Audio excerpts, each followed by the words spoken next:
ప్రతిదినం దేవునితో నేను. కుటుంబ వ్యవస్థలు, జీవన విలువలు అస్తవ్యస్తంగా మారుతున్న ఈ రోజుల్లో ప్రభువు దాసురాలు రెవరెండ్ డాక్టర్ జాయ్ చెరియన్ గారు దైవ దర్శనంతో ప్రభువు సన్నిధిలో కనిపెట్టి పొందిన 366 విభిన్న ధ్యానాంశములను ప్రతిదినం దేవునితో నేను అనే పుస్తక రూపంలో ప్రపంచానికి అందించారు.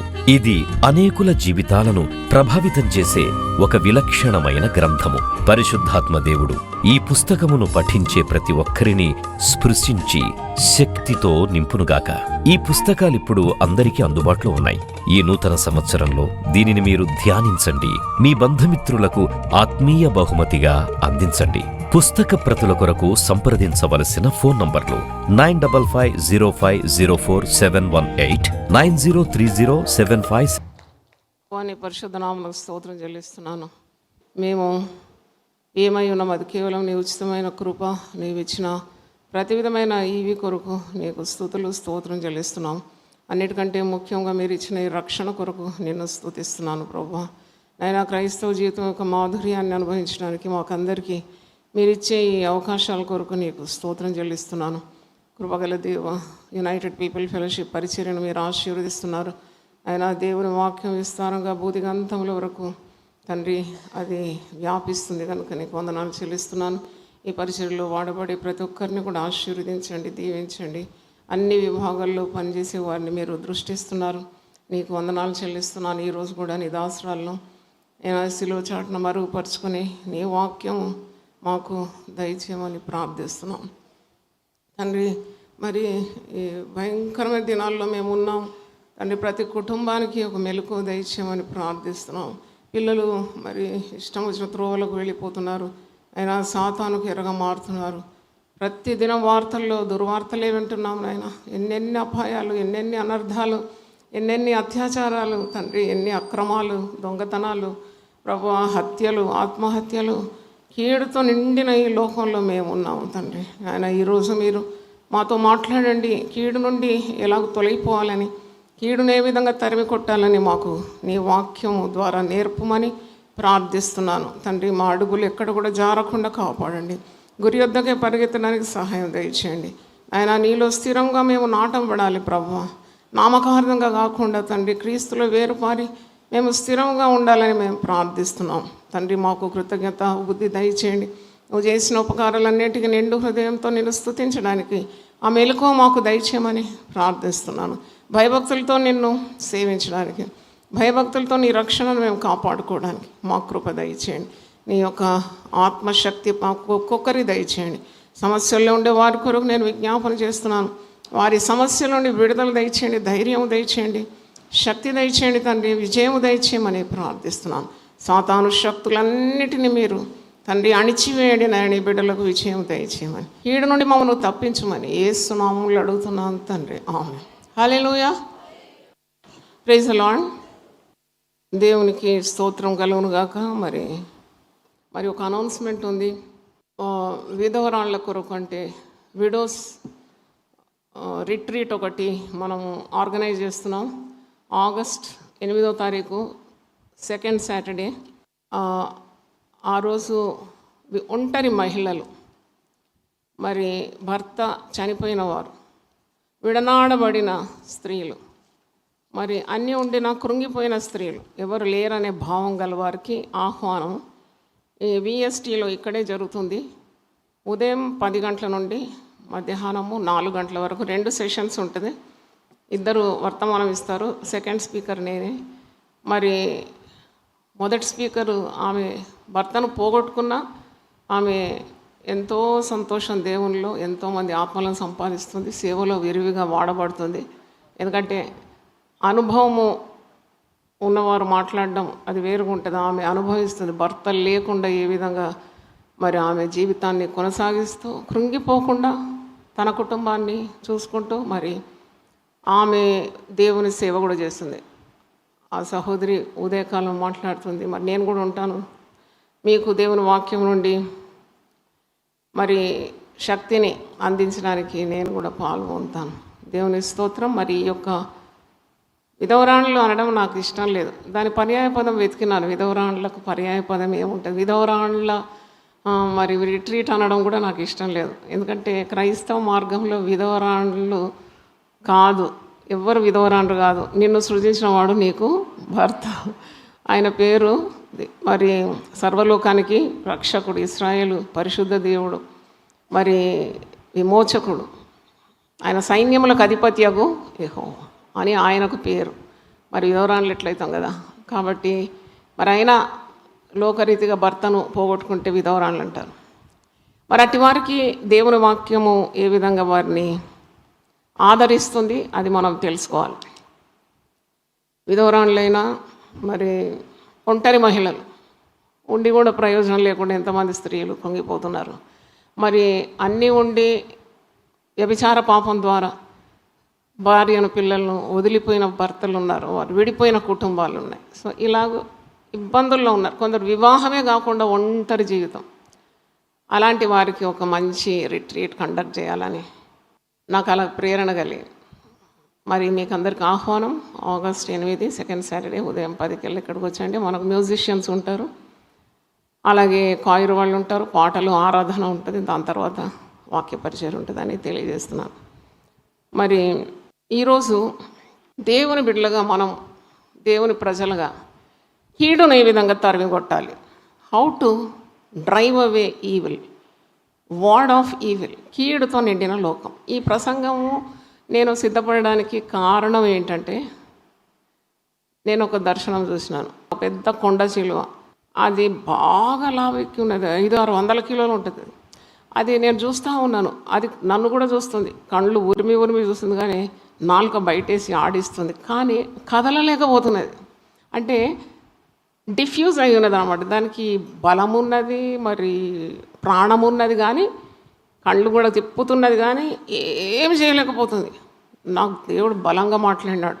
మనకున్న నిరంతర ప్రార్థన ఉంది కదా, 24 గంటల ప్రార్థన, 24/7. ఇంత పెద్ద కొండ శిలువ అంటే అది మామూలు కాదు. మనుషులను ఏం చేస్తుంది? అది మింగి పడేస్తుంది, అది మింగుతుంది. మన విరోధి అయిన అపవాది వాడు ఎవరిని మృంగుదునా అని వాడు గర్జించు సింహం వలె వెతుకుతూ తిరుగుతున్నాడని పేతురు పత్రికలో ఉంది కదా. మరి ఇలాంటిది నాకు ఒక దృశ్యం చూసాను, క్లియర్ అనమాట. ఇప్పుడు కూడా నాకు స్ఫటికంలా క్లియర్ ఉంది ఆ దర్శనం, నేను రాసి పెట్టినాను. అయితే మరి ఇది ఏ ముప్పు రానున్నది? ఏ ముప్పు, ఏ కీడు దేశం మీదకి వస్తుందా, దేవుని ప్రజల మీదకి వస్తుందా, కుటుంబాల మీదకి వస్తుందా అని నేను చాలా ఆలోచించాను. మధ్యరాత్రి 2 గంటల లేచి కూర్చొని ప్రార్థన చేస్తాను. నాకు బయలుపరిచి ప్రభు ఇది ఏంటి నేను చూసాను ఈ దృశ్యం, ఇంతకుముందు చూసాను ఇలాగే కరోనా రాకముందు ప్రతి చెట్టు కొమ్మ మీద, ఇంట్ల మీద, అన్ని ఇళ్ళ మీద వేలాడుతుంది అది ఇది కొండ శిలువలు. ఆ దృశ్యం అయిన తర్వాతనే మనకు కరోనా వచ్చింది. అయితే ఇప్పుడేంటి ముప్పు అని అనిపిస్తుంది. పరిశుద్ధాత్మ నాకు ఏం బయలుపరిచాడంటే, ఇది కొండ శిలువ కరెక్టే, ఇది మింగేది కరెక్టే, అంతా దీనికి బలం ఉన్నది, ఇది మరి ఘట సర్పము, ఇది విషముతో కూడింది, ఇది మింగేస్తుంది, అంతా సరే. కానీ దీన్ని నిర్వీర్యం చేసినాను. ప్రార్థనలు అంతగా దేవుని సన్నిధిలో పోతుంది. ఐ హ్యావ్ డిఫ్యూజ్డ్ ఇట్, అంటే దానికి చలనం లేకుండా నేనే చేసినాను. అప్పుడు నాకు ప్రార్థన శక్తి గురించి చాలా అవగాహన వచ్చేసింది. అరే ప్రార్థన చేస్తున్నాం 1540 ప్రేయర్ సెల్స్ ఓపెన్ చేసినాము, నిరంతర ప్రార్థన జరుగుతుంది. మరి ఎంత కీడైనా దేవుని ప్రజలకు ఏ హాని రాదు అనే ఒక గొప్ప విశ్వాసం నాకు కలిగింది. అంటే కీడును తరిమి కొట్టాలంటే ఒకే ఒక ఆయుధం, అది ప్రార్థన. ఉపవాసంతో కూడిన ప్రార్థనకు ఎట్టి శక్తి ఉంది. ఇంత సాతాను ఇంత భయంకరమైన వికృతమైన రూపంలో ఉన్నా అది చలనము లేకుండా ఉన్నది కదా అని చాలా సంతోషించినాను. అది సరిగ్గా ఒక వారమైనాక ఒక 2 రోజుల ముందు మరొక దర్శనం చూసినాను. అదేంటంటే, మరి నేను అటు ఇటు పెద్ద ప్లేస్లో తిరుగుతున్నాను, ప్రతి చోట పాములు ఉన్నాయి. ఏం పాములు అంటే అవి నాగుపాములే, కానీ పడగ ఎత్తలేదు, మూతి సన్నగా ఉంది, ఎటు తిరుగుతుంది, రంగురంగులు ఉన్నాయి. ఎటు చూసినా ఏది ఓపెన్ చేసినా దాంట్లో పాము, మరి ఎటు సందులు చూసినా అక్కడ లెక్కలేనకుండా విస్తారమైన పాములు. మధ్యలో నేను నడుస్తున్నాను, చాలామంది నడుస్తున్నారు, భయపడుతున్నారు, కానీ నేను భయం లేకుండా నడుస్తున్నాను. అంటే ఈ భయం లేకుండా నన్ను ఎవరు చేసి, పాము అంటే భయం, బల్లి అంటేనే భయపడుతుంది, పాము అంటే భయపడము. అయితే నేను ఎంత చురుగ్గా, హుషారుగా, ధైర్యంగా దాని మధ్యలో నడుచుకుంటూ పోతున్నాను. అయితే ఎవరికి ఏం హాని అవుతలేదు. అప్పుడు కూడా దేవుడు నాతో మాట్లాడినాడు. అవును, ఇంత కీడున్న లోకంలో కూడా దేవుడు తన బిడ్డలను భద్రంగా కాపాడగలడు. దేవునికి స్తోత్రం. ఎందుకంటే కీడు వార్తలే వింటున్నాము. ఉదయం లేవగానే కీడు, పడుకునేటప్పుడు కీడు, దినమంతా ఈ కీడు వార్తలే వింటున్నాం. ఎంత భయంకరమైన వార్తలు వింటున్నామండి. ఈరోజు ఒక వీడియో క్లిప్పింగ్ చూసినాను. ఏంటంటే చిన్న పాప, 2 నెలలు కూడా లేదు, అది దాని మేనత్త అంటే ఈమె భర్త అక్కనో చెల్లెనో వచ్చిందని ఇంటికి. అసూయ పొర్రాలంట. దీనికి బిడ్డ పుట్టిందని అసూయతోటి మెల్ల బిడ్డ నిద్రపోతుంటే లోపలికి వచ్చి కాలు ఇరిసేసి వెళ్ళిపోయింది. చిన్న బిడ్డ, ఓ ఏడుపు, కాలు మొత్తం వంకరైపోయింది. ఇట్లా చావు కేకల పిల్ల. అంటే ఎంత అసలు ఇలాంటి విన్నామా మనం ఎప్పుడైనా? మేనత్త అంటే పిల్లల మీద ఎంత ప్రేమ ఉంటుంది కదా.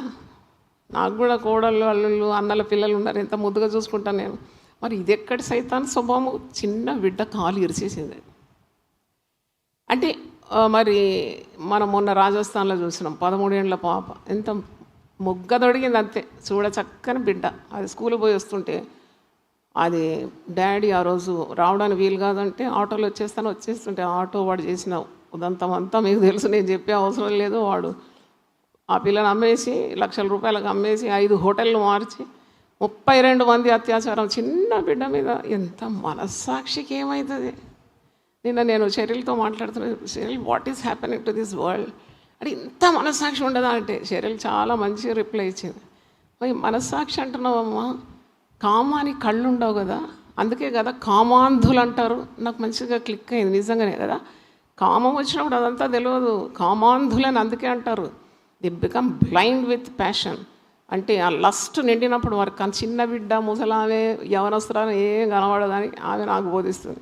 అంటే నేను ఏమంటున్నానంటే అంతగా కీడు నిండిపోయిందండి లోకంలో. నేను చూసినాను కదా, మరి ఎటు చూసినా పాములు బాగుతూనే ఉన్నాయి, ప్రజలు నడుస్తూనే ఉన్నారు. అంటే ఎవరికి సురక్షితత్వం ఈ లోకంలో ఉంటుంది? Who is safe? The one who prays. దేవుని స్తోత్రం.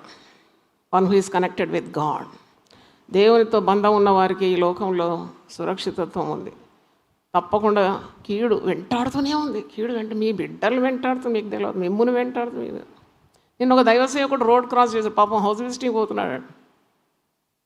రోడ్డు క్రాస్ చేసేటప్పుడు కారు వచ్చి కొట్టి కాలు ఇతికి ఎముకలు ఇరికి ఇప్పుడు హాస్పిటల్లో ఉంది. మంచి అందరికీ తెలిసిన వ్యక్తే, గొప్ప దైవజనం.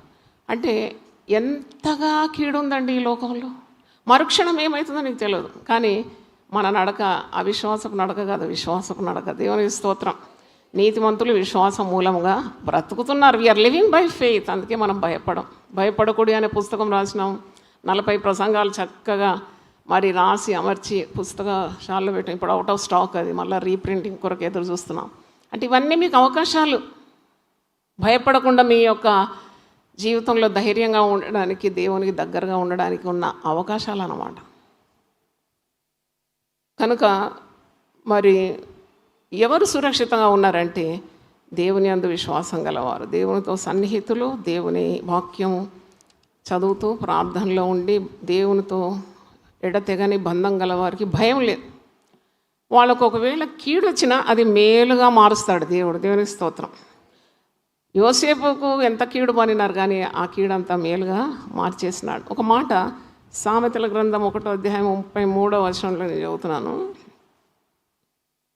సామెతలు 1:33. నా ఉపదేశం అంగీకరించేవాడు సురక్షితముగా నివసించు. నా ఉపదేశం అంగీకరించేవాడు సురక్షితముగా నివసించు. వాడు కీడు వచ్చుచున్న భయము లేక ఎలాగుంటాడంట? నెమ్మదిగా ఉంటాడు. చప్పట్లు గట్టి కొడదాం. దేవుని స్తోత్రం. ఇక కీడు భయం అంటే బిక్కు అని మనం సాగు రాకముందే చచ్చిపోతాం ఇంత భయపడితే. అందుకే భయపడవద్దని 366 డివోషన్స్ ప్రభు కృప, ప్రభు చిత్తం అయితే నేను రాయబోతున్నాను. ఈ నవంబర్ 1 నుండి డిసెంబర్ 10 వరకు ఉన్న ఉపవాస ప్రార్థనలో కూడా భయపడకనే అంశం మీద మాట్లాడమని ప్రభువు నాకు సెలవిచ్చినాడు. నేను ధైర్యం పొందుకుంటున్నాను, శక్తి, ఆరోగ్యం కూడా కావాలి. మీరు ప్రార్థన చేయండి. భయపడకనే ప్రసంగాలు 366 ఈ లోకానికి అందించి నన్ను దేవుడు తీసుకుంటాడు. ఎందుకంటే అది నా విజన్ అది. ప్రతిరోజు మెడిటేషన్ బుక్ లాగా దేవునితో ప్రతిదినం నేననే పుస్తకం మీరు రోజుకు ఒక ప్రసంగం ఉంది కదా, 366 ప్రసంగాలు ఉంది. అయితే రోజుకొకటి భయపడకని మీరు ప్రసంగం చదవాలి. దేవుని స్తోత్రం. భయం మిమ్మల్ని వదిలిపోతుంది. సో భయపడటం వలన మనుషునికి ఉరి వస్తుంది కదా. దేవుని యందు నమ్మకించేవాడు సురక్షితంగా ఉంటాడు. యోబు అంటాడు, నేను దేనికి బహుగా భయపడినానో అదే నా మీదికి వచ్చినది. కాబట్టి ఈ కీడుతో నిండిన ఈ ప్రపంచంలో నువ్వు కీడును ఏ విధంగా తొలగించుకోవాలి, దేవునికి ఎలాగ నీవు సమీపంగా ఉండాలి అని ఈరోజు మనము వాక్యం నుండి ధ్యానించబోతున్నాం. ఎవరికి నెమ్మది లేని రోజులండి. ఇది అంత్యదినాలు. ఇది కలికాలం అంటారు, మనమేమంటాం కృపాకాలం అంటాం కదా. మరి అన్యులైతే ఇది కలికాలం అంటారు, మనం కృపాకాలం అంటాం. నాకు అనిపిస్తుంది దేవునితో నువ్వు సన్నిహితంగా ఉంటే, సత్సంబంధం కలిగి ఉంటే నువ్వు బ్రతుకు దినములన్నీ నీకు కృపాక్షేమములే నీ వెంబడి వచ్చు. ఆయన పరిపూర్ణతలో నుండి కృప వెంబడి కృప దేవుడు అనుగ్రహిస్తాడని కూడా ఉన్నది.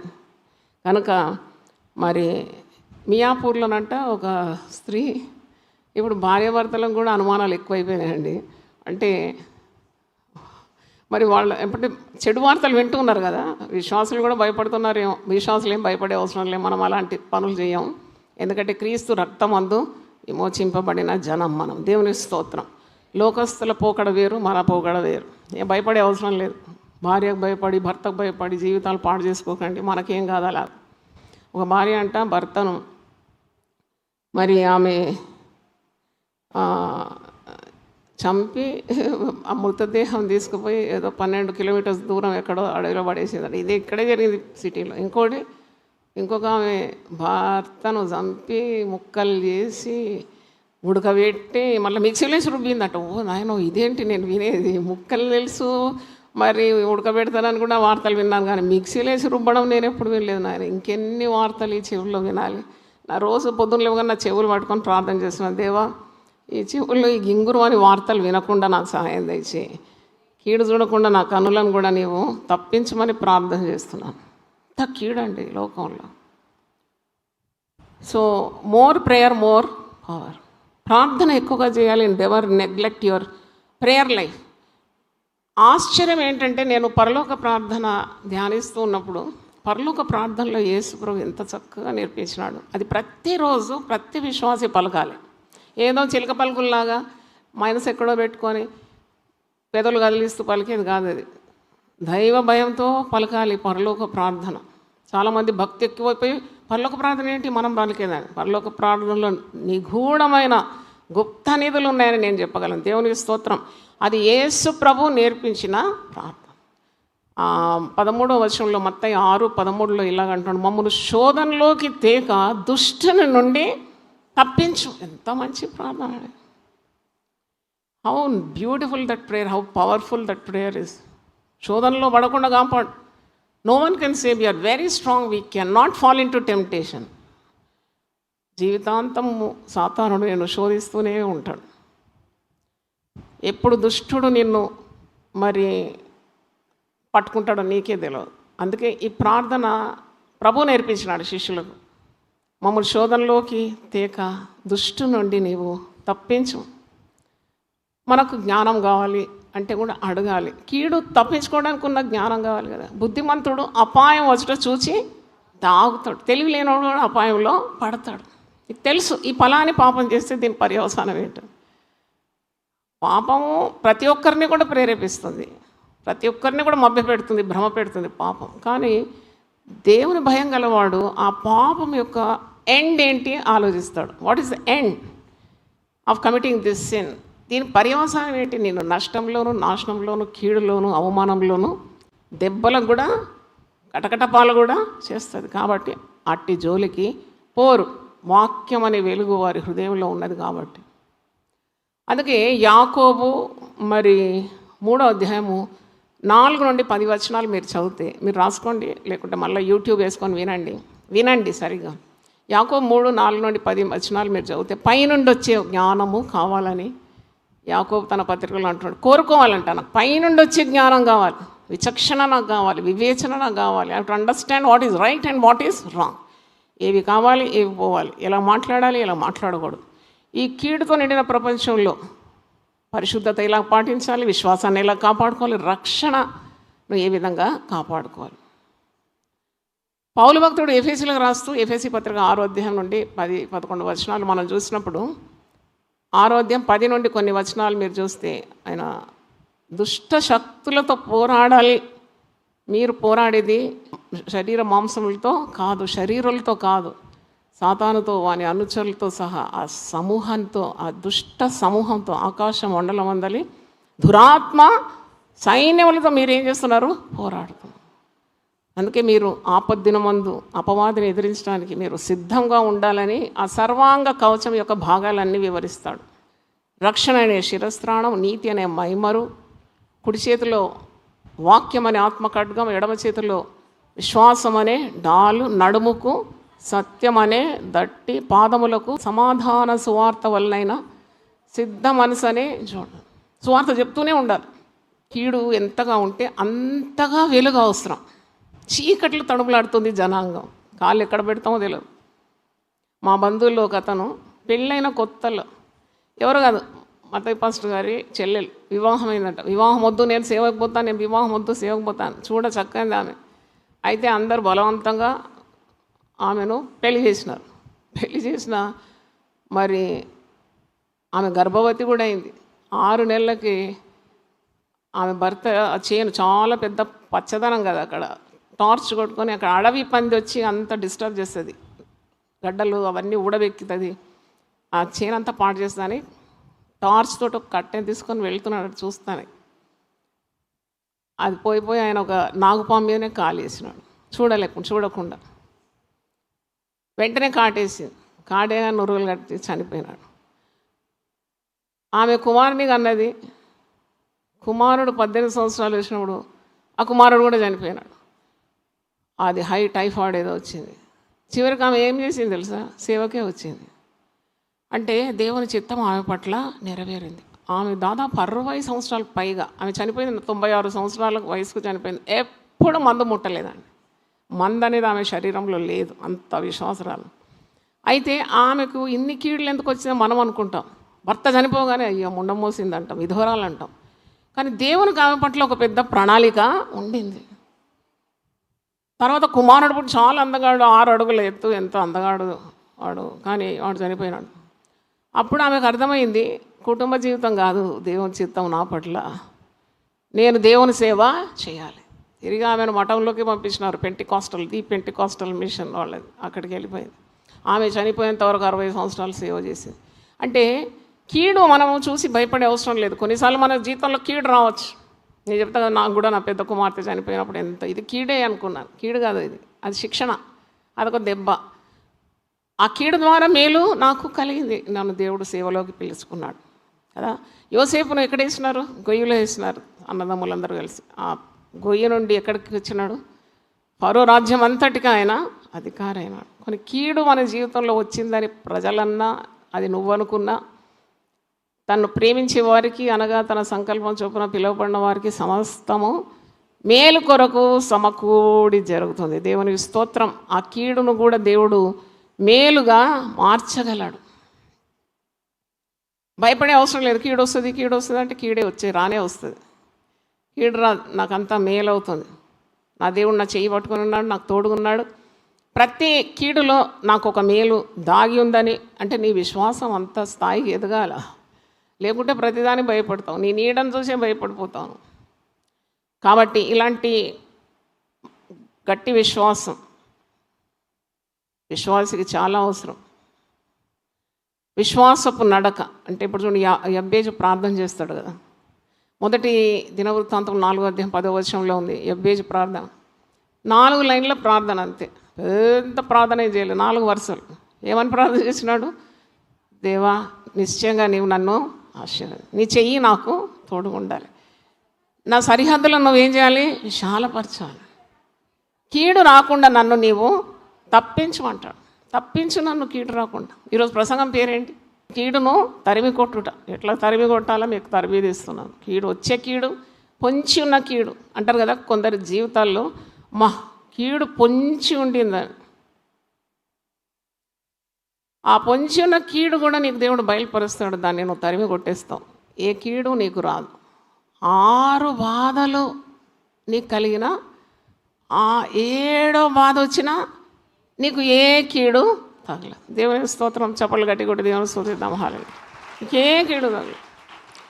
నాకు I believe in super natural power, super natural healing, super natural providence. నేను అన్ని సూపర్ న్యాచురల్గా నమ్ముతాను. నేను నమ్ముతాను. కొన్నిసార్లు బలహీన పరిస్థితులు వెంటనే I don't want to stay weak, I want to rise over that. అన్నీ కూర్చొని మళ్ళీ నేను తిరిగేస్తాను. నాకు ఇక్కడ లేని శక్తి వస్తుంది. Again I will rise like a phoenix అంటారు ఇంగ్లీష్లో. అంటే పెద్ద బూడిద, ఒక పక్షి బూడిదైపోతుంది కానీ ఆ బూడిదలోనే లేస్తుంది. మహా గొప్ప బలమైన పక్షి. అంటే అది ఒక ఫేబుల్. కానీ అలాగా తిరిగి వాక్యము, దేవుని సన్నిధి, దేవుని మరి ప్రార్థన చేసినప్పుడు శక్తిని ఇస్తాడు. దేవుని స్తోత్రం. కనుక కీడు గురించి నువ్వు భయపడే అవసరం లేదు. పిల్లల గురించి కూడా భయపడొద్దు. Do your best. నీ సాయశక్తులు ప్రయత్నించు, ఉపవాసం ఉండు, ప్రార్థన చేయి, మంచి మాటలు నేర్పించు. ఇక నీ వశములో లేని కొన్ని కార్యం కొరకు నువ్వు బాధపడి దుఃఖపడి వ్యసనపడే అవసరం లేదు. Trust God. In God we trust. దేవునిలో ఉన్నది నీ విశ్వాసం. దేవుని నమ్మాలను. నమ్మకుంటే నీవు దేవుని మహిమను చూడలేవు. మరి దేవుని చిత్తము ఏంటి అంటే మనం తప్పకుండా కీడు నుండి విడిపింపబడాలని మనం ప్రార్థన తప్పకుండా చేయాలి. మమ్మల్ని శోధనలోకి తేక దుష్టు నుండి విడిపించు, మమ్మల్ని తప్పించు, దుష్టు నుండి తప్పించు. అంటే ఎలాగొస్తుంది కీడు? మాకు కీడు రాదు అని ఎవరు చెప్పలేరు. కీడు రాకుండా మనం ఏం చేస్తున్నాము? ప్రార్థన చేస్తున్నాం. కీడు రాదు అనే విశ్వాసంతో ఉన్నాం. కీడు వచ్చున్న భయం లేకుండా మనం జీవిస్తున్నాం. అంతేకాని కీడు పొంచి ఉంది. ఇప్పుడు నేను చూసిన ఆ వరద లాంటి పాములు తిరుగుతూనే ఉన్నాయి అంతటా. కాళ్ళ కిందికి వస్తుంది, పని చేస్తే వస్తుంది. అయితే ఏంటిది, ఇంత కీడు ఉన్నదా ఈ లోకంలో? ఒక 11 ఏళ్ల బాబు అంట, ఉత్తరప్రదేశ్లో, వాడు నది ఒడ్డుకు పోయి కొద్దిగా స్నానం చేద్దామని పోయిందంట. నది చాలా ప్రశాంతంగా మారుతుంది కదా, నది దృశ్యమే ఎంత అందంగా ఉంటుంది. వాడు ఒంటరిగా పోయిండట, నది దగ్గర పోయి ఆడుతున్నాడు, నీళ్ళల్లో కాళ్ళు పెట్టి ఆడి. వాడు ఈత కొడదాం అనుకున్నాడేమో, అంతలో ఒక పెద్ద మొసలి వచ్చేసి అని కాళ్ళు 2 కూడా లాక్కొని వెళ్ళిపోయాయి. అది ఆడుతుంది వానితోటి. ఆ దృశ్యంలో చూస్తే అది ఆడుతుంది, మీ దగ్గర వేస్తుంది, పట్టుకుంటుంది, నమిలేస్తుంది కాళ్ళని. వాడు అనుకున్నాడు ఆ కీడు వస్తుందని. వాళ్ళ తల్లిదండ్రులు అనుకుంటారు. ఒక పాపను ముద్దుగా తయారు చేసి, నాకు ఇంకా గుర్తుంది, first day of the school uniform వేసి తల్లిదండ్రులు మురిసి ఆ స్లేటు, ఆ బల్పం అన్నీ ఇచ్చి పంపుతున్నారు. పంపి స్కూల్ దగ్గర వదిలేసి తిరిగి వచ్చినారు. పాప లిఫ్ట్ ఎక్కపోయింది. తెలియదు కదా, చిన్న బిడ్డ, అందరు ఎక్కుతుంటే అది కూడా లిఫ్ట్ మధ్యలో పడి మొత్తం చితికి పోయింది పాప. మొదటి రోజు ఆ యూనిఫామ్తోనే చిందరవందరైన శరీరం. అంటే చూడండి, కీడు చెప్పి రాదు. కీడు మీకు నోటీస్ ఇచ్చి వస్తుందా? నేను వస్తున్నాను పలానా సమయంలో, ఈరోజు మీకు కీడు సంభవించబోతుందని ఎవరు చెప్పలేరు. ఏ క్షణమైనా కీడు రావచ్చు. ఏ క్షణమైనా మీ ఇంట్లో మరణ వార్త మీరు వినొచ్చు. ఏ క్షణమైనా వినకూడని గింగురమనే వార్తను వినొచ్చు. కానీ వీటన్నిటి నుండి తప్పించబడడానికి నువ్వు దేవుని సహాయము కోరాలి, ప్రార్థన చేయాలి. అందుకే అహంకరించొద్దు, గర్వపడొద్దు, హెచ్చుగా తలంచొద్దు, దేవుడు చేసిన ఉపకారాలు మర్వకూడదు, ప్రార్థనలో నిలకడగా ఉండాలి. నాకు ఈ మాట చాలా నచ్చింది. కొలసీ పత్రిక 4వ అధ్యాయం 2వ వచనంలో మీరు ప్రార్థనలో నిలకడగా ఉండాలి అని అంటున్నాడు. Always be steadfast in prayer. మానొద్దన్నమాట ప్రార్థన చేయడం. కొలసీ 4:2 ప్రార్థన యందు నిలకడగా ఉండి కృతజ్ఞత గలవారై దాని యందు మెలకువగా ఉండుడి. బీ అలర్ట్ ఇన్ ప్రేయర్ అంటున్నాడు. దేని యందు అలర్ట్గా ఉండాలా? కృతజ్ఞతలు చెల్లించడంలో అలర్ట్గా ఉండాలి. ఎంతమందికి దేవుడు మేలు చేస్తాడు. ఆ కృతజ్ఞత చెల్లించడం ఒక శాస్త్రం, అది ఒక సైన్స్. అది నన్ను అడిగితే నీకు మేలు చేస్తుంది. When you are grateful to God and grateful to people who have helped you, that acts like a medicine. అదొక బ్లెస్సింగ్. అది చాలామంది మేళ్ళెన్నో పొందుతారు, వెంటనే మర్చిపోతారు. వెంటనే మర్చిపోతారు. కొన్నిసార్లు అటువంటి వాళ్ళని ఆలోచిస్తే నాకు కళ్ళకి వెళ్ళి తెలియకుండా నీళ్ళు జారుతుంది. ఇంత ప్రయాసపడినా కదా వీళ్ళ కొరకు. అస్సలు కృతజ్ఞత లేదు, మొత్తాన్ని మర్చిపోయినారు. అంటే అలా ప్రవర్తించొద్దు. అప్పుడు కూడా కీడు నీకు వాటిల్లుతుంది. ఎందుకంటే నీకు కృతజ్ఞత హృదయం లేదు, దేవుని పట్ల కృతజ్ఞత లేదు, నిన్ను ఈ స్థాయికి ఆధ్యాత్మిక స్థితిలో తెచ్చిన వారి పట్ల కృతజ్ఞత లేదు, కష్టపడి పెంచిన తల్లిదండ్రులను బంధువులను కూడా మర్చిపోతున్నావు. అంటే నీకు కీడున్నది. దేవుని నియమాలు తెలిసి దాని ప్రకారం ప్రవర్తించిన వారికి కీడు ఎక్కడ ఉంటుందో బైబిల్లో ఉంది, చూపెడతాను. ఆదికాండం 4వ అధ్యాయంలో నీకు మేలు తెలుసు, కీడు తెలుసు, కానీ నీవు మేలుకరంగా ప్రవర్తించకుంటే సత్క్రియ చేయని 4:7 వచనం, సత్క్రియ చేయని ఎడల వాకిట పాపము పొంచి ఉండును, నీ ఎడల దానికి వాంఛ కలుగును, నువ్వు దానిని ఏలుదు అని. అంటే పాపం నిన్ను వరించుకుంటుందని అర్థం. సత్క్రియ నీకు అన్ని మేలైనవి తెలుసు, మేలు చేయనెరిగి ఉండి అట్టి చేయని వానికి ఏం కలుగుతుందట? పాపం. వాకిటనే మరణం పొంచి ఉంటుంది. మరణం ఎక్కడో ఉన్నది, కీడు ఎక్కడో ఉన్నది, నీ వాకిట్లోనే ఉంటుంది. నీవు మేలు చేయనెరిగి కూడా చేయకుంటే, నీకు దేవుడు కొన్ని పనులు ఇచ్చి నువ్వు అలక్ష్యం చేస్తే దేవుడు ఊరుకోడు. పడుతూనే ఉంటాయి దెబ్బలు. ఎందుకు పడుతున్నాయో బా, నాకు దెబ్బలు ఎందుకు పడుతున్నాయో, నొప్పిలేస్తుందని అనుకుంటున్నాం. కానీ అది దేవుని చురుకలు అన్నమాట. ఇప్పుడు నేను తయారై మా బిల్డింగ్ నుండి దిగుతున్నా, లిఫ్ట్ నుండి దిగుతుంటే షాక్ కొట్టింది ఒక్కసారి. అది ఏందో అర్థింగో ఏమో తగిలింది. ఈ చెయ్యి మొత్తము ఒక్కసారి అది షాక్ ఏంటో అర్థమైంది ఈరోజు. నాకు ఎప్పుడు కొట్టలేదు షాకు, మరి ఈరోజు షాక్ కొట్టింది. అప్పుడప్పుడు షాకులు కొట్టడం కూడా మంచిదే అనుకున్నాను. ఒక్కసారి కారులో కూర్చొని కళ్ళు మూసుకొని ఎంత నువ్వు కాపాడితే మేము ఈరోజు ఇలాగ ఉన్నాము, అది ఏమన్నా కావచ్చు కదా. అలా అంటే క్షణము తన కనుపాప వలె మనల్ని ఎవరు కాపాడుతున్నారు? దేవుడే కాపాడు. నిన్ను కాపాడువాడు కునుకడు, నిద్రపోడు. నీ రాకపోకలందు యెహోవా నిన్ను కాపాడు. నీకు ఈ క్షేమం ఎక్కడుంది? నేను ఏరోప్లేన్లో పోతున్నాను కాబట్టి నాకే కీడు రాదని అనుకుంటున్నావా? ఎన్ని ప్లేన్లు క్రాష్లు మనం వినలేదు. నేను కారులో సేఫ్గా ఉన్నానని తెలిస్తే అది భద్రత నీకు ఇస్తుందా? కాదు. నిన్ను కాపాడేది దేవుని కృప, దేవుని రెక్కలే నిన్ను కాపాడుతుంది. అందుకే అంటాడు, యెహోవా నామము బలమైన దుర్గం, నీతిమంతులు అందులోకి పరిగెత్తుకొని సురక్షితంగా ఉంటారంట.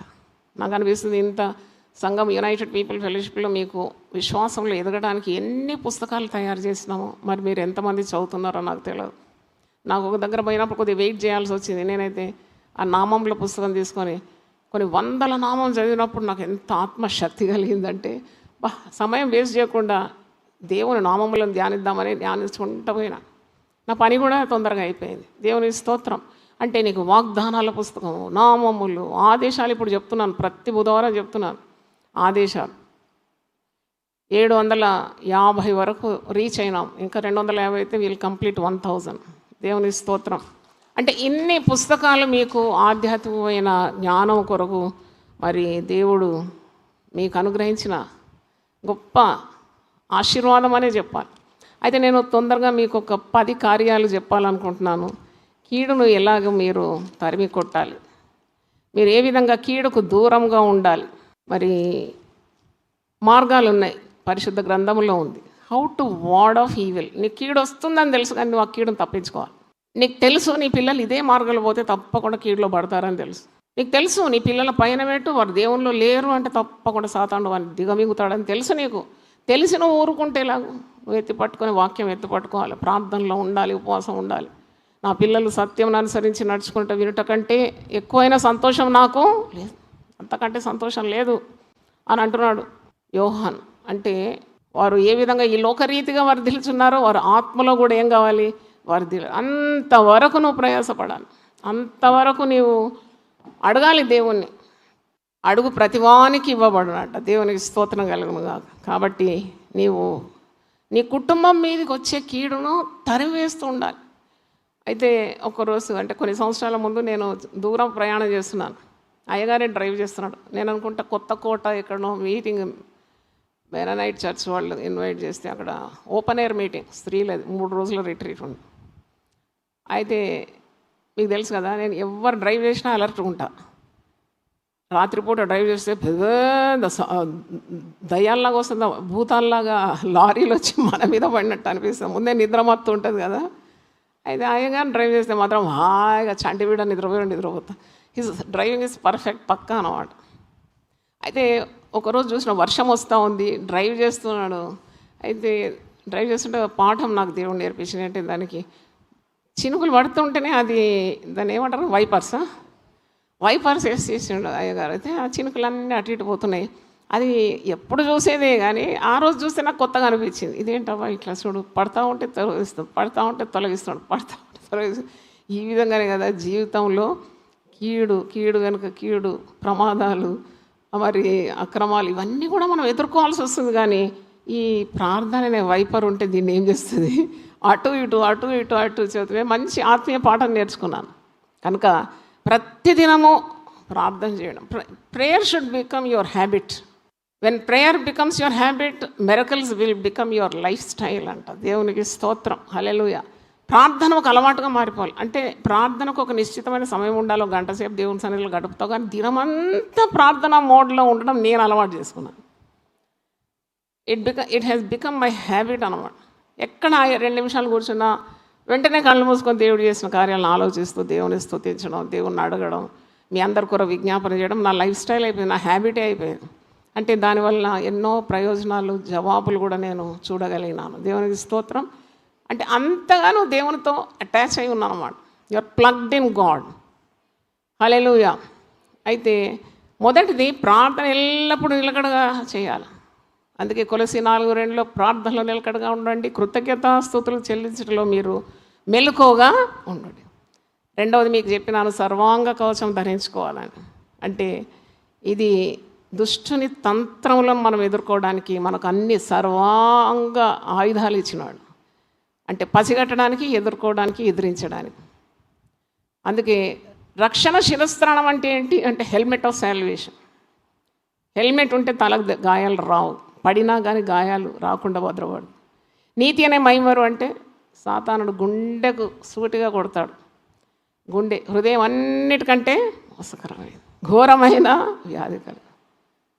ఎవరు తక్కువ లేరు, అందరు పడతారు ఈ హృదయ రోగంలో. కాబట్టి దాన్ని నివారించుకోవాలి. అన్నిటికంటే భద్రంగా నీ హృదయాన్ని కాపాడుకోవాలి. నీ హృదయము పరిశుద్ధంగా ఉంటే కీడు నీ దరిదాపుకు రాదు.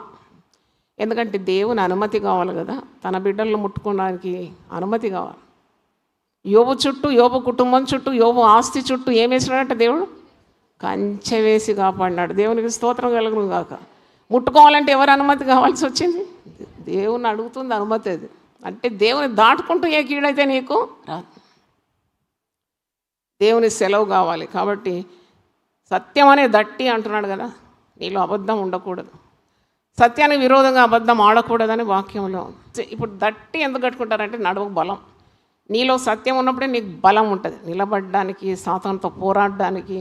ప్రార్థన చేస్తే ఆ విశ్వాసం నీ జవాబు వస్తుందనే నమ్మకం కావాలంటే నీకు సత్యం కావాలి. తర్వాత ఏంటి? విశ్వాసం అనే డాలు, అది దుష్టుని అగ్ని బాణాలన్నీ కూడా ఆర్పేస్తుంది. దేవుని వాక్యం అనే ఆత్మ ఖడ్గం, it is only offensive part of the armour. వేరే అన్ని డిఫెన్సివ్, అన్ని కాపాడుకునేవి. ఇది 2 అంచులు గల ఆత్మ ఖడ్గం చేత నువ్వు సాతాన్ని ఏం చేస్తున్నావు? ఎదిరిస్తున్నావు. ఎదిరించడానికి వాక్యం అనే 2 అంచులు గల ఆత్మ ఖడ్గం. అంటే వాక్యం నీలో సమృద్ధిగా ఉండాలి, సమృద్ధిగా ఉండాలి. వాక్యాన్ని పొగడాలి. నేను అట్లా అలవాటు చేసుకున్నాను. ఎప్పుడన్నా 5 నిమిషాలు కూర్చొని వాక్యాన్ని పొగడతాను నేను. ఎందుకంటే నీ నామం కంటే నీవు ఇచ్చిన వాక్యము గొప్పది అని అంటున్నది వాక్యంలో. అంటే వాక్యం తేనె కంటే నువ్వు జుంటి తేనె ధారల కంటే అతి మధురమైంది, బండను పగలగొట్టే సుత్తి వంటిది, అగ్ని వంటిది, ఇంకా సబ్బు వంటిది, ఇంకా వేల కొలది వెండి బంగారు నాణెముల కంటే కూరదగినది, రత్నరాశుల కంటే కూరదగినది. మరి శత్రువులను మించిన జ్ఞానం, వృద్ధులను మించిన జ్ఞానం, బోధకులను మించిన జ్ఞానం ఇచ్చేదేంటి? వాక్యం. దీపం, వెలుగు. ఇలా కొనియాడాలి వాక్యాన్ని. అప్పుడు వాక్యం చదవలేకుండా నువ్వు ఉండలేవు, వాక్యం చదువుతూ ఉంటావు. అయితే మరి సమాధాన సువార్త వల్ల సిద్ధ మనసు అనే జోడంటే అది సువార్త చెప్పాలి, మంచి మాటలు చెప్తూనే ఉండాలి. నిన్ను నిత్యము ఊరెడు నీటి బుగ్గగా నేను చేసేస్తానన్నాడు. I make you a life spring, ఎప్పుడు ఉబుకుతూ మరి ఊర్చుండు, నీటి బుగ్గలాగా నేను చేస్తాను. ఎక్కడుంది మాట? యెషయా 58:11 వాగ్దానంగా తీసుకోండి ఈరోజు. యెహోవా నిన్ను నిత్యము నడిపించు, క్షామకాలమున ఆయన నిన్ను తృప్తిపరిచి నీ ఎముకలను బలపరచు, నువ్వు నిత్యము ఊరెడు నీటి బుగ్గగా ఉండు. దేవునికి స్తోత్రం, హల్లెలూయా. కనుక ఇవన్నీ నీవు మరొకసారి ధ్యానించడానికి ఇది నేను మీకు జ్ఞాపకం చేస్తున్నాను. మూడో చూస్తే, నువ్వు అపవాది పక్షాన ఉండొద్దు. నువ్వు సత్య సంబంధివి, దేవుని పక్షాన ఉండాలి. సత్యం చెప్పేవాడు ఎప్పుడు సత్యవంతుడైనా ప్రభు పక్షాన ఉంటాడు. అబద్ధాలు చెప్పేటోడు అబద్ధాల జనకుడైనా అబద్ధికుడైనా సాతాను పక్షాన ఉంటాడు. ఎవరి పక్షాన ఉండాలి? మనం మరి దేవుని పక్షాన ఉన్న ఆయన సత్య సంబంధి, సత్యవంతుడైన. అయితే సత్యమునకు విరోధంగా నువ్వు అబద్ధం ఆడకూడదు. అంటే ఇప్పుడు యాకోబు పత్రిక 4:7 ఒక మాట ఉంది, దేవునికి లోబడి ఉండు, అపవాదిని ఎదిరించండి, అప్పుడు వాడు మీ వద్ద నుండి పారిపోను. అంటే దేవునికి లోబడాలి మొదట. దేవునికి లోబడకుండా దయ్యాన్ని ఎదిరిస్తే దయ్యం ఎగిరి నిన్ను చిత్రవద చేసేస్తుంది. అది అంటే ఫస్ట్ దేవునికి లోబడి ఉండు అని ఉంది. మీరు చూడండి యాకోబు 4:7. You obey God, then resist the devil. Without obedience you want to resist the devil, you will have utter defeat. అది నేను లొంగ తీసుకుంటుంది. అందుకే ఉపవాసము, ప్రార్థన, శక్తి లేకుండా సాతానుతో పోరాడడం అసాధ్యం. సాతానుడు బలవంతుడే, వాడిని లొంగ తీసేసుకుంటాను నేను. కాబట్టి దేవుని లోబడి ఉండు, అపవాదిని ఎదిరించుండి. మీరు ఏ కీడుకు గురిగారు, అపవాది తంత్రములకు మీరు లొంగరు అని అర్థం. 4వది చూసినప్పుడు, మీరు పరిశుద్ధాత్మ నియంత్రణలో నడిపించబడాలి. You should be filled with the power of the Holy Spirit. Holy Spirit నిండిన అనుభవం కావాలని అడగాలి. Always be filled with the spirit of God. మీరు మద్యంతో కాదు, దేంతో నింపబడాలని? ఆత్మతో నింపబడాలి. ఆత్మ పూర్ణులై ఉండాలంట. ఆత్మ పూర్ణత అది అడిగి పొందుకోవాలి మీరు. దేవా నన్ను ఆత్మతో నింపి నడిపించు. ఈ ఆత్మ గురించి ఉన్న అపోహలు చాలా ఉంది, అందుకే అది బద్దలు కొట్టాలని నా ప్రయత్నం ఎప్పుడు. పరిశుద్ధాత్మ పూర్ణుల ప్రవర్తన ఎలా ఉంటుంది, వారి వైఖరి ఎలా ఉంటుంది, వారి నడవడిక ఎలా ఉంటుంది, వారి మాటలు ఎలా ఉంటుంది, వారి తలంపులు ఎలా ఉంటుంది, వారి క్రియలు ఎలా ఉంటుంది, అన్నీ లోకానికి విరుద్ధంగా ఉంటుంది. ఎవరు ఇద్దరు యజమానులకు దాసులు కాలేరు. కాబట్టి ఆ పరిశుద్ధాత్మ నియంత్రణలో ఉన్నవారు తప్పకుండా వివేచిస్తారు పాపం ఏది, పరిశుద్ధత ఏది. అయితే పేతురు తన పత్రికలో 1 పేతురు 1:13 అంటాడు, మీరు మనస్సు అను నడుము కట్టుకొనడి. అది ఆలోచించిన, మనస్సు అను నడుము ఏంటి? ఒకసారి తీయండి. 1 పేతురు 1:13. 1:13. కాబట్టి మీ మనస్సు అను నడుము కట్టుకొని నిబ్బరమైన బుద్ధి గలవారై యేసుక్రీస్తు ప్రత్యక్షమైనప్పుడు మీకు తేబడు కృప విషయమై సంపూర్ణ నిరీక్షణ కలిగి ఉండండి. నిబ్బరమైన బుద్ధి కలిగి ఉండాలట క్రైస్తవులు, దేవుని బిడ్డలు. కలవరం ఉండకూడదు. ఒకరు చూడగానే నేనైతే చెప్పగలను వాళ్ళ విశ్వాసం ఎంత ఉంది, వాళ్ళ పరిశుద్ధత ఎంత ఉందని. నాకు దేవుడు అట్టి శక్తి ఇచ్చిన, అంటే చెప్పుకోవడానికి కాదు కానీ, లేకుంటే ఇంత పెద్ద సంఘం నడిపేయడం కష్టం కదా. చూడగానే చెప్పగలను వాళ్ళ హృదయంలో ఏం నడుస్తుందని. అంటే తెలిసిపోతుంది, నువ్వు అనుకుంటున్నావు తెలియదని తెలిసిపోతుంది. నేను ప్రసంగికులకు ఎప్పుడు చెప్తాను, పాస్టర్స్ చెప్తాను, మీరు అక్కడ నిలబడినప్పుడు, పుల్పిట్ మీద నిలబడినప్పుడు మీరు పరిశుద్ధంగా ఉండాలి. ప్రభు బల్ల నడిపిస్తే పరిశుద్ధంగా ఉండండి. వాలంటీర్స్ కూడా చెప్పిన, దైవ కార్యం చేసేవాడు పరిశుద్ధంగా ఉండాలి. పూజ చేసేవాడు ఎట్టుండాలా? పవిత్రంగా ఉండాలి. లేకుంటే ఆ పనికి జోలికే పోకూడదు. నీకు దేవుని ప్రశంస కాదు, దేవుని దెబ్బలు పడతాయి. నీకు అలాంటి పని చేయకూడదు. You do it with pure heart. అంటే పరిశుద్ధాత్మ నియంత్రణలో ఉండాలి. మీ మనస్సు చెదిరిపోతూ ఉంటుంది, అటు ఇటు పోతుంటుంది, కానీ నీవు పరిశుద్ధాత్మ ఆధీనంలో నీ మనస్సును తీసుకొని రావాలి. ఆ మనసు ఒక నడుము ఉందా, దాన్ని కట్టుకోమంటున్నాడు. మనస్సు అను నడుము కట్టుకొని, అంటే నీకు కంట్రోల్ ఉండాలన్నమాట నీ మీద నీకు ఒక నిగ్రహ శక్తి అనేది ఉండాలి. కట్టుకొని నిలబడాలి. ఏది పడితే అది చేయొచ్చా? నువ్వు పిలువబడినావు పవిత్రమైన కార్యాన్ని కొరకు. సేవలో నువ్వు ఏ పాత్ర వహించినా అది పరిశుద్ధతతో కూడిందే కదా. నువ్వు వాయిద్యాలు వాయిస్తున్నావేమో, పాటలు పాడుతున్నావేమో, లేక కార్పెట్స్ పరుస్తున్నావేమో, లేకుంటే లైట్, సౌండ్, ఎల్ఈడి స్క్రీన్స్ పెడుతున్నావేమో, లేకుంటే ట్రాన్స్లేట్ చేస్తున్నావా, లేకుంటే వాక్యం చెప్తున్నావా, పాటలు పాడుతున్నావా, నీకు అది దేవుని సేవలో పాలు పంపులు కదా. మరి అది అమర్యాదగా చేయొచ్చా? అపరిశుద్ధతతో చేయొచ్చా? చేయకూడదు.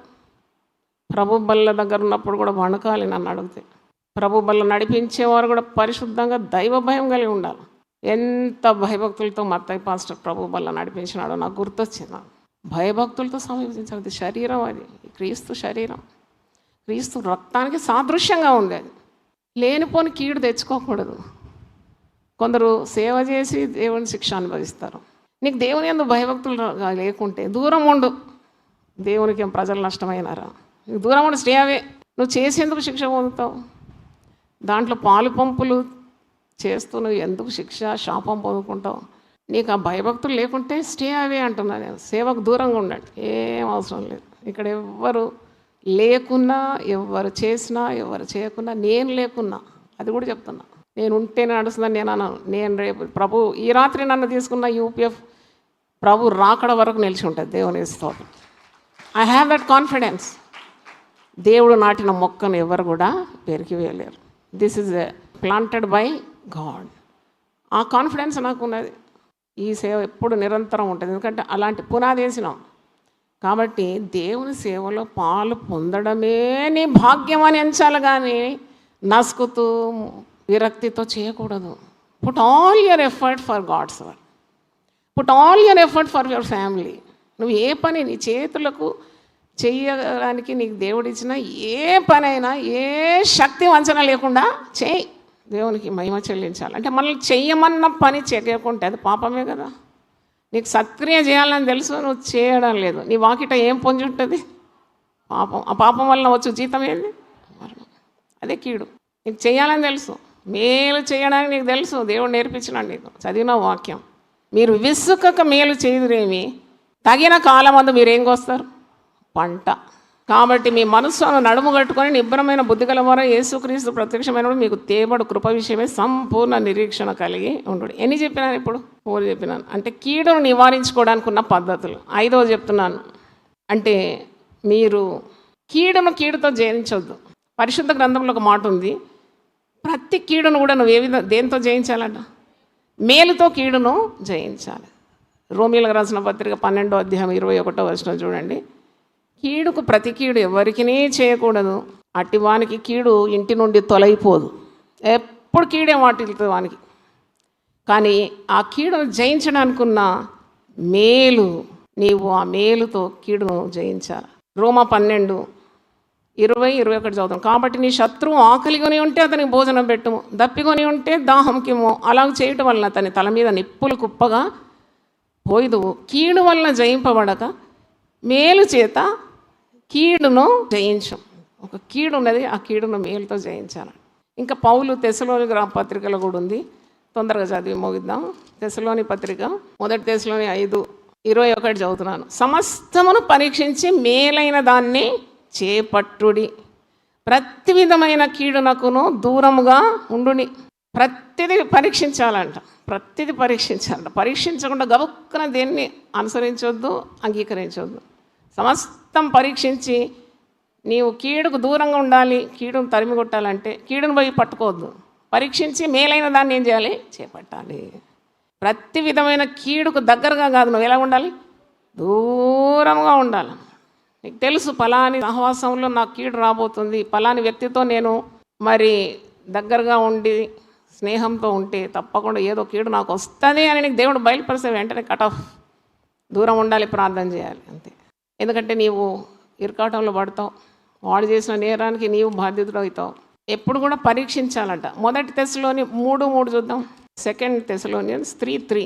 అయితే ప్రభువు నమ్మదగిన వాడు, ఆయన మిమ్మల్ని స్థిరపరిచి దుష్టత్వము నుండి కాపాడును. మనం కీడులో పడితే చూసుకుంటుంటాడు దేవుడు. ఆయన మన తండ్రి కదా, మనం ఆయన బిడ్డలం, ఆయన మన కాపరి, మనం ఆయన మేపెడు గొర్రెలం. ఆయన చూసుకుంటూ ఉండాడు. అంటే నువ్వు అంత అలైన్డ్ ఉండాలి దేవునితో, అంతగా ఉండాలి నీ సంబంధం. నువ్వు కీడులో పడితే ఆయన చూసుకుంటూ తప్పకుండా కీడు నుండి తప్పిస్తాడు. ఒకవేళ నువ్వు కీడులో పడినా అది దేవుని అనుమతితోనే, దేవుని దాటుకుంటూ ఏ కీడు నీకు భవించదు. కనుక దుష్టుని నుండి తప్పించడానికి దేవుడు సమర్థుడు. ప్రభు నమ్మదగిన వాడు అంటున్నాడు. ప్రభు నమ్మదగిన వాడు. 2 తెస్సలోనియన్స్ 3:3.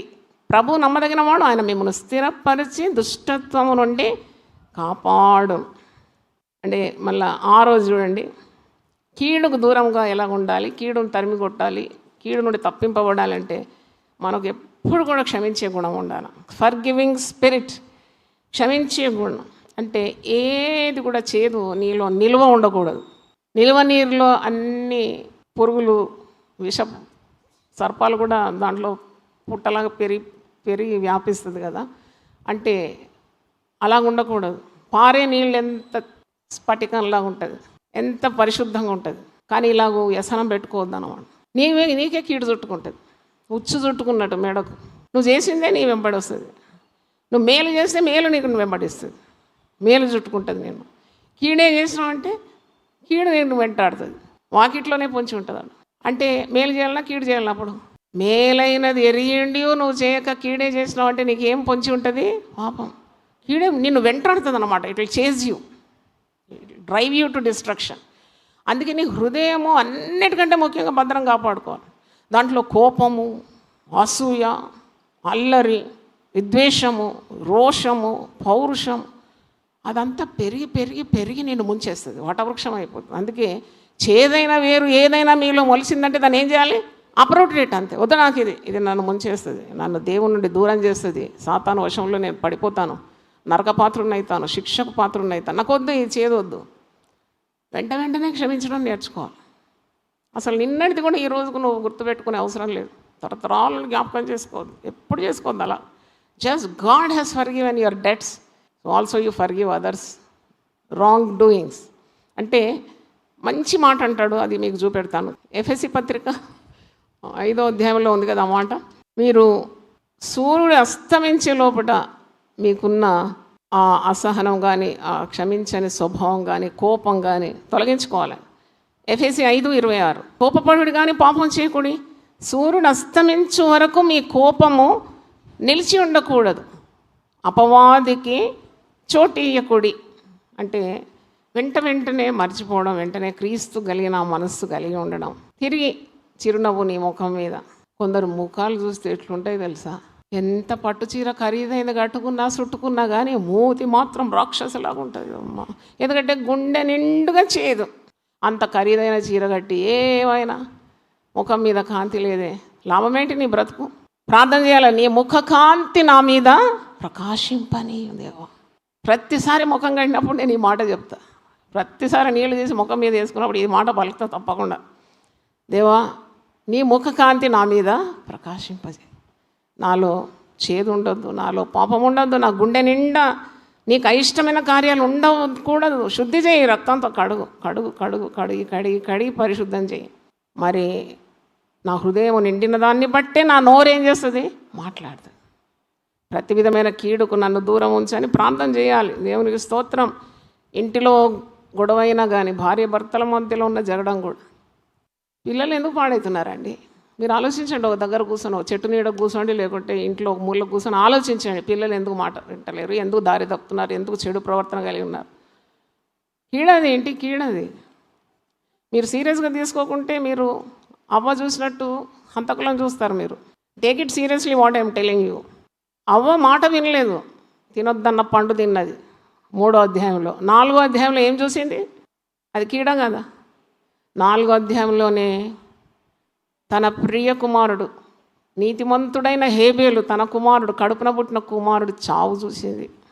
చావు మాత్రం కాదు, ఇంకో కుమారుడు వాడు చంపినాడు, హత్యాకారుని చూసింది, శవం చూసింది, దేశధీమాన్ని చూసింది. ఇవన్నీ చూడకుండా దేవా ప్రార్థన ఎంత కావాలనిపిస్తుంది మాకు. దేవునికి ఎంత విధేయత తల్లి చూపెట్టాలో తండ్రి చూపెట్టాలి కదా.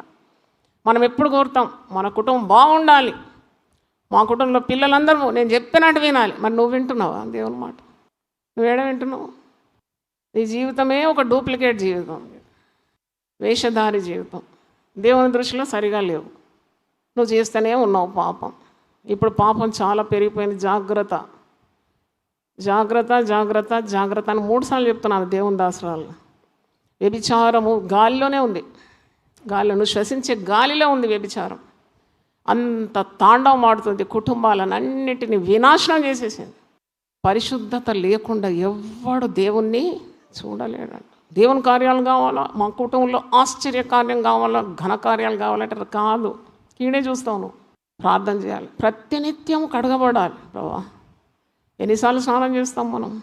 మన ఆత్మకు శుద్ధి కావాలంటే ప్రార్థన చేయాలి, ఏడవాలి దేవుని సన్నిధిలో. దేవా, నా పాపం నా పిల్లల మీదకి రాకూడదు, నన్ను క్షమించు, నేను ఈ పాపం చేయకుండా ఈ కీడు నుండి నన్ను విడిపించు అనే ప్రార్థన. లేకుంటే చూడరాని కార్యాలన్నీ మనం పోకముందు చూస్తాం. ఇది కళ్ళతోటి కళ్ళని పట్టుకొని ప్రార్థన చేయాలి. దేవా, కీడు చూడకుండా నా కన్నులను తిప్పివేయి, గింగురు అనే వార్తలు వినకుండా నా చెవులను కాపాడు, నా గుండెలో పాపం ప్రవేశించకుండా నన్ను భద్రంగా కాపాడు. పరిశుద్ధ గ్రంథంలో ఒక వాగ్దానం, నేను నిన్ను భద్రముగా కాపాడేది. హల్లెలూయా చెప్దామా ఒకసారి? అయితే క్షమించే గుణం కావాలి. అంటే దైవభక్తి. నాకు 7వ పాయింట్ ఏంటంటే దైవభక్తి చాలా అవసరం. To have godliness in you. దైవభక్తి ప్రతి మాటలో, చర్యలో, ప్రవర్తనలో దేవుని భక్తి నిండి ఉండాలని, నీ మాటలో కానీ తలంపులో కానీ. అప్పుడు కీడు నీ దాపుకురాదు. ఈ అరణ్యంలో ప్రయాణించేవారు, అడవుల్లో, దిట్టమైన అడవుల్లో ప్రయాణం చేసేవారు. వాళ్ళు ట్రెక్కింగ్ అని మరి దీనికి పోతూ ఉంటారు కదా కొన్ని యాత్రలకు. అప్పుడు వాళ్ళు ఆ అరణ్యంలో, అడవుల్లో చాలా క్రూరమైన సర్పాలు ఉంటాయి, విష సర్పాలు ఉంటాయి, జంతువులు ఉంటాయి, క్రూర మృగాలు ఉంటాయి. వాళ్ళకి నిద్ర వస్తే వాళ్ళు ఏం చేస్తారంట, కట్టెలన్నీ ఏరి పెద్ద మంట చేసి ఆ మంట దగ్గర వండుకుంటారంట పండుకునేటోళ్ళు. ఎందుకు మంట అంటే, ఆ మంటను చూస్తే క్రూర జంతువులు, విష సర్పాలు ఏవి దరిదాపుకు రావంట. చప్పట్లు కొట్టి దేవుని స్తుతిద్దాం. హల్లెలూయా. నాకు అనిపించింది నిజంగా, మనం దేవుడు దహించు అగ్ని అని రాస్తాం కదా, మనం వల్లిస్తాం, ధ్యానిస్తాం. అంటే దేవుడు యెహోవా తమకు దేవుడు కాగల జనులు ధన్యులు. ఇదొక ధన్యత. ప్రార్థన అంటేనే అగ్ని. నువ్వు ప్రార్థన చేస్తూ ఉన్నావు, ఈ దోమ వాళ్ళదు, ఈగ వాళ్ళదు, ఏది క్రూరమైంది నీ దరిదాపుకు రాదు. Prayer is such a great fence round you. అయితే చీకటి శక్తులు, దుష్ట శక్తులు, మంత్రశక్తులు, తంత్రశక్తులు, వాడు నిమ్మకాయ పెట్టినాడు, దోసకాయ పెట్టినాడు, ఎందుకు ఇది? ఇవన్నీ పిచ్చి పిచ్చి భయాలకు లోనైపోతారు. మరి విశ్వాసం అంటే తరతరాల నుండి మేము విషప్పులం, మేము అది ఇది, మా తాత ముత్తాతలు ఇట్లా పాదిరీలు ఇవన్నీ చెప్తారు. కానీ హృదయం చూస్తే ఎంత బలహీనంగా ఉంటుందంటే, కీడుతో నింపబడి ఉన్న వారి కుటుంబాలు. అది మనం గమనించాలి. అంటే you should have the power of God. అంటే మరి యేసుప్రభు శిష్యులతో అన్నాడు కదా, మీరు ఇప్పుడే సువార్త సేవకు వెళ్ళకండి, మీరు యెరూషలేములో పోయి కాచుకొని ఉండండి. దేని కొరకు? పరిశుద్ధాత్మ మీ మీదకి వచ్చినప్పుడు మీరేం పొందుకుంటారు? శక్తి పొందుకుంటారు. అప్పుడు బలంతో సేవ చేస్తారు. ప్రతి కీడుకు ఏమీ భయపడకుండా సేవ చేస్తారు. దేవునికి స్తోత్రం. సేవలో ఎన్నో అనర్థాలు ఎదుర్కోవాల్సి వస్తుంది, ఎన్నో బెదిరింపులు వస్తాయి, చంపేస్తానంటారు. అప్పుడు అనుకోవాలి, నా చావు నీ చేతిలో లేదు, నా ప్రాణము నీ చేతిలో లేదు. అంత ధైర్యంతో ఉంటే సేవకు బయలుదేరే లాభం ఏంటి? అంటే ఎంత ధైర్యం కావాలో చూడు. ప్రతిదానికి నువ్వు భయపడుతుంటే you cannot do anything fruitful. ప్రతిదానికి భయపడుతు. కుటుంబ జీవితం నడిపించలేవు, సేవా జీవితం నడిపించలేవు, ఆఫీసులో రాణించలేవు, సమాజంలో బలంగా ఉండలేవు. కాబట్టి ప్రతి కీడుకు భయపడకుండా ఉండడానికి నీకు పరిశుద్ధమైన జీవితం చాలా అవసరం, భక్తి చాలా అవసరం. తర్వాత 8వది, లోకమును ఎక్కువగా ప్రేమించకుండా, లోకానికి దగ్గరగా కాదు, నువ్వు దేవునికి దగ్గరగా ఉండాలి. దేవుని ఎక్కువగా ప్రేమించాలి. Love God with all your heart. అది కీడుకు నిన్ను దూరంగా ఉంచుతుంది. 10 ఆజ్ఞల్లో మొట్టమొదటి ఆజ్ఞ, నీ దేవుడైన యెహోవాను నువ్వు పూర్ణ హృదయంతో, పూర్ణ శక్తితో, పూర్ణ బలంతో ఏం చేయాలన్నది? ప్రేమించాలంట. నథింగ్ మోర్ దాన్ గాడ్ అన్నట్టు ఉండాలి. అంత లోకం లోకం లోకం లోకం. ఉదయం లేచినప్పటి నుండి రాత్రి పడుకునేది వరకు లోకం తప్ప ఇంకోటి లేదు. ఆఖరి కంపార్ట్మెంట్లో దేవుడు ఉంటాడు. అలా కాదు. Put God first in your life, then everything will naturally follow. ఆదిమ అపోస్తలులు ఎందుకు వారు అన్నిటినీ జయించగలిగినారు? వారు దేనికి భయపడలేదండి. చావుకు భయపడలేదు, రంపంతో కోయబడిన వారు ఏం భయపడలేదు, సింహాల బోన్లు వేసిన భయపడలేదు, సముద్రంలో ఎంట వేయబడిన భయపడలేదు, హతసాక్షులుగా మారిపోయినారంటే మరి ధైర్యం ఎక్కడి నుండి వచ్చింది? అదంతా కీడుగా మీరు అనుకుంటారు. చంపినారు, చంపబడ్డారంటే కీడు అనుకుంటారు. పరిశుద్ధ గ్రంథం అది కీడుగా ఎంచడం లేదు. ఒక గోధుమ గింజ దేవుని కొరకు భూమిలో పడి చస్తే అది ఎట్లా ఫలిస్తుందంట? 100 ఫలిస్తుంది. ఆ కీడు వేరు, ఈ కీడు అది కీడు కాదు. అది అది దేవుని ప్రణాళిక వారి పట్ల. ధైర్యం, సాహసం, ప్రభు కొరకు ప్రాణాలు అర్పించడం, త్యాగం. అయితే మరి అలా జీవించడానికి అట్టి ధైర్యాన్ని వారు పుంజుకున్నారంటే అపోస్తలుల కార్యం 2:42లో వారి జీవిత విధానం ఏంటి? వారు ప్రతిదినం కూడా దేవాలయంలో ఏం చేసినారట? కూడుకున్నారంట. ప్రార్థన, ఇంకేంటి వారి అలవాటు? ప్రార్థన యందు, అపోస్తలుల బోధ యందును, సహవాసం అందును, రొట్టె విరుచుట యందును ఎడతెగక ఉండినారంట. దేవునికి స్తోత్రం, హల్లెలూయా. 9వ చెప్తున్నాను, సహవాసం చాలా ముఖ్యం. You should have very good fellowship with co-believers. అది క్రీస్తు సంఘంలో వారందరూ అవయవాలు కాబట్టి మంచి మరి సహవాసం నీకు చాలా శక్తిని ఇస్తుంది. అది మన సంఘంలో ఆ పేరే నాకు దేవుడు దర్శనం ఇచ్చినప్పుడే ఈ పేరు పెట్టినాడు, యునైటెడ్ పీపుల్స్ ఫెలోషిప్. అంటే ఇది అదే మారింది ఆఖరికి 24 గంటల పరిచర్లో గొప్ప సహవాసం. దేవునికి స్తోత్రం. మీరు ఇంకా చేరుకుంటే మీ దౌర్భాగ్యం అది. మీరు ఇంకా మెంబర్ కాలేదంటే రాత్రింబగళ్ళు ప్రార్థనలు మీరు వస్తున్నారా? ఎంతమంది వస్తున్నారు? మీరు వస్తే ఆ ప్రార్థన, ఆ మంట, ఆ సహవాసం, మీకున్న అవసరతలకు ప్రార్థన చేయడం, ప్రేయర్ నెవర్ గోస్ వేస్ట్. అది సహవాసం అంటే చాలా బలం. సహవాసం సగం బలం అంటారు. నేనంటాను సహవాసం పూర్ణ బలం అది. ఎందుకంటే ఆ సహవాసంలో ఎవరు ఉంటారు? దేవుడు ఉంటాడు. దేవునికి స్తోత్రం. మరి చివరిది చెప్తున్నాను, ప్రతి విషయంలో నీవు దేవునిపై ఆధారపడడం నేర్చుకోవాలి. ఆధారపడడం, కీడుకు దూరంగా ఉండాలంటే నీ స్వలాభం, స్వబుద్ధి, సొంత తెలివి ఇవన్నీ వాడి నువ్వు వంకర త్రోవలో పోకుండా. అందుకే నేను అంటాను, వ్యాపారమా, పిల్లల పెళ్ళా, ఇల్లు కడుతున్నావా, క్రొత్త ఉద్యోగమా, just wait on the Lord. ఒక 21 రోజులు 40 రోజులు దేవుని దగ్గర కనిపెట్టి నువ్వు అడుగేస్తే నీకున్నదంతా కూడా అది ఎంతో అద్భుతమైన ఆశీర్వాదాలు నీకు లభిస్తాయి. ఎందుకు అంటే చూడండి, హడావుడి, అన్ని హడావుడి. ఈ వారం కూడా 2-3 కౌన్సిలింగ్ చేసినాం.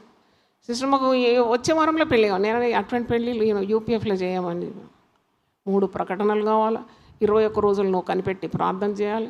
ఎందుకంటే హడావుడిగా పెళ్లి చేసి మళ్ళీ రేపు పెళ్ళి పెటాకులు అయిపోతే ఇంత కీడు నువ్వు ఎలాగ అనుభవిస్తావు? నువ్వు ఇచ్చిన కట్నం అంతా ఎత్తుకొని వాడు వెళ్ళిపోతాడు పిల్లోడు. నువ్వు బాగా కొద్దిగా ఆగు, ఏమంటారు కదా, ధైర్యం జరా అంటాడు కదా వాడు, జర ఆగు. ఇంకో దగ్గర స్టాప్, లుక్ అండ్ ప్రొసీడ్. ఆగడం లేదు. కీడు కొని తెచ్చుకోవడం. వెళ్ళి హడావుడిగా చేసేసి ఆఖరికి కోర్టు చుట్టూ, పోలీస్ స్టేషన్ చుట్టూ, అడ్వకేట్లకు డబ్బు ఇచ్చి ఆ డౌరీ తిరిగి రాలేదని బాధ. ఎంత బాధ అండి. దేవుని చిత్తం ఏది కాల, దేవుని చిత్తం ఏదో నువ్వు కనిపెట్టి ప్రార్థన చేసి తెలుసుకొని అడుగు వేస్తే ప్రతి విధమైన కీడుకు నిన్ను దూరంగా దేవుడు ఉంచుతాడు. దేవునికి స్తోత్రం, హల్లెలూయా. కీడు నీ దరిదాపుకు రాదు. You found God's will in your life. ఇల్లు కట్టడానికి దేవుని చిత్తం కావాలి. అక్కడ పెట్టుబడి, ఇక్కడ పెట్టుబడి, అక్కడ పెట్టుబడి, ఆఖరికి అంతా గోల్మాల్. ఆలోచించినవా? ఇంత కష్టార్జితం నీ చెమట డబ్బులు తీసి ఎక్కడో పోయి ఇన్వెస్ట్, తర్వాత అంతా కీడే. ఇల్లు కట్టాలి, పోనీ ఇల్లు కట్టినాక అప్పులైనప్పుడు ఇల్లు అమ్మి మళ్ళీ అప్పులు తీర్చడం. అంటే దాంట్లో ఏం అర్థం ఉంది నాకు అర్థం కాలేదు అసలు. అంటే ఇలాంటి పనులు వెర్రి పనులు అంటుంది. కానీ దేవుని బిడ్డలు ఎప్పుడు కూడా ఇలాంటి పనులు చేయరు. వారు పైనుండి వచ్చే జ్ఞానాన్ని ఏం చేస్తారు? పొందుకుంటారు. దేవునికి స్తోత్రం. దేవుడు జ్ఞానం ఇచ్చేవాడు. తెలివి వివేచన ఆయన నోట నుండి వస్తుందంట. జ్ఞానం అడిగితే ధారాళంగా ఇస్తాడంట. అడగాలి. కీడుతో నిండిన లోకం, నేను చెప్పినాను కదా, పాప ప్రపంచం ఇది. ఎటు చూసినా పాపం పొంచి ఉన్నది నిన్ను మింగడానికి, నిన్ను పిల్లలు మింగడానికి, నీ కాటేయడానికి, నిన్ను చంపడానికి, నిన్ను మట్టు పెట్టడానికి, నిన్ను అపాయంలో, నాశనంలో, కీడులో నెట్టేయడానికి ఎంత పొంచి ఉన్నాడు సాతానుడు. వాడు ఎవరిని మృంగుదునా అని తిరుగుతున్నాడంట, వెతుకుతూ తిరుగుతున్నాడంట. వానికి ఎర కాకుండా దేవుడు మనల్నందరినీ తన మాటకు విధేయత, మరి విధేయత కలిగి ఆయన రెక్కల క్రింద మనల్ని దేవుడు కాపాడును గాక. ఆమేన్. దేవుని స్తోత్రం. అందరూ ఒకసారి లేచి పాడబడి ప్రార్థన చేద్దాం. దేవుడే నాకాశ్రయంబు దివ్యమైన దుర్గము. దేవుడే నాకాశ్రయంబు దివ్యమైన దుర్గము. అభయమభయమభయమే ఆనందమానందమానందమౌగ దేవుడే నాకాశ్రయంబు దివ్యమై దుర్గము. దేవుడే నాకాశ్రయంబు దివ్యమై. ప్రార్థన చేసిన ప్రభువా నీ పరిశుద్ధ నామమునకు స్తోత్రం. దేవుడు నాకు ఆశ్రయంలో దుర్గమునై ఉన్నాడు. ఆపత్కాలంలో ఆయన నమ్ముకున్నదని నా సహాయకుడు. కావున దేనికి నేను భయపడను. ఏ కీడు వస్తుందనే భయం లేకుండా విశ్వాసంతో నేను ముందుకు సాగుతాను అనే ధైర్యాన్ని మీరు మాకు ఇచ్చినందుకు వందనాలు చెల్లిస్తున్నాను తండ్రి. దేవుని వాక్యం విన్న ప్రతి ఒక్కరిని కూడా మీరు దృష్టించి ప్రతి ఒక్క వ్యక్తి మార్గంలో ఉన్న కీడును కొట్టివేయమని ప్రార్థిస్తున్నాను. పొంచి ఉన్న కీడు నుండి విడిపించమని ప్రార్థిస్తున్నాను. నీవు నీ చేతితో వారిని ఆదుకోండి తండ్రి, వారిని ఆదరించండి. భయపడవద్దు, నమ్మిక ఉంచమని పలకండి నాయన. నీకు స్తోత్రం. అపాయం నుండి తప్పించండి, మరణం నుండి తప్పించండి, ద్వేషాల నుండి తప్పించండి, ఆత్మహత్యల నుండి తప్పించండి ప్రభువా. ప్రతి విధమైన కీడు నుండి తప్పించమని నీ మహిమతో వారిని అలంకరించండి. నీ రెక్కలతో వారిని కప్పుమని యేసు నామములో అడుగుతున్నాను తండ్రి. ఆమేన్. తనైన దేవుని ప్రేమ, యేసు క్రీస్తు కృప, పరిశుద్ధాత్మ సహవాసం మనందరితో సదాకాలం తోడుగా ఉండునుగాక. హల్లెలూయా. God bless you. ప్రతిదినం దేవునితో నేను.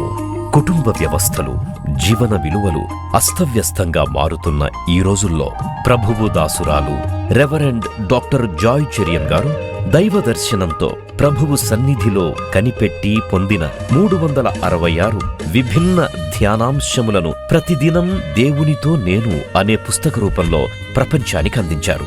ఇది అనేకుల జీవితాలను ప్రభావితం చేసే ఒక విలక్షణమైన గ్రంథము. పరిశుద్ధాత్మ దేవుడు ఈ పుస్తకమును పఠించే ప్రతి ఒక్కరిని స్పృశించి శక్తితో నింపునుగాక.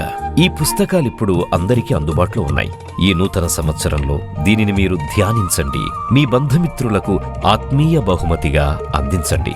పుస్తక ప్రతుల కొరకు సంప్రదించవలసిన ఫోన్ నంబర్లు 9550504718, 903075.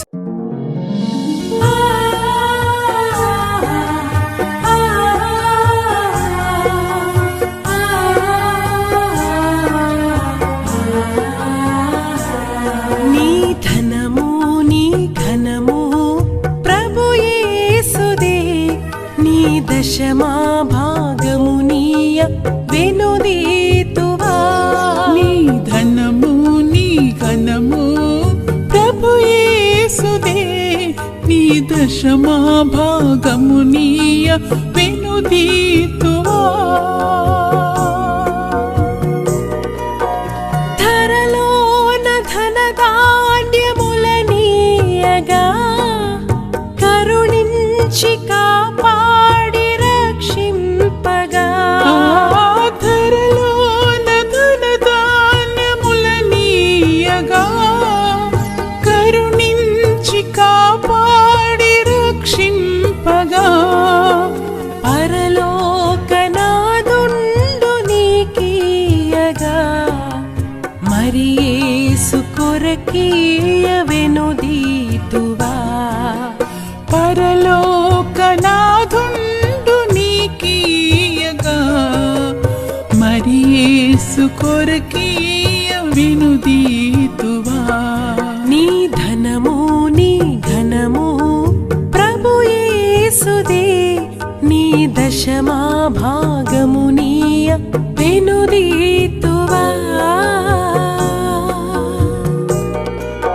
పాడి పంటలు ప్రభువు నీకీయగా కూడు గుట్టలు నీకు దయచేయగా.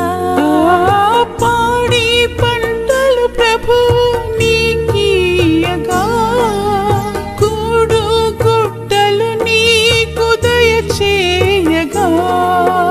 వేడంగా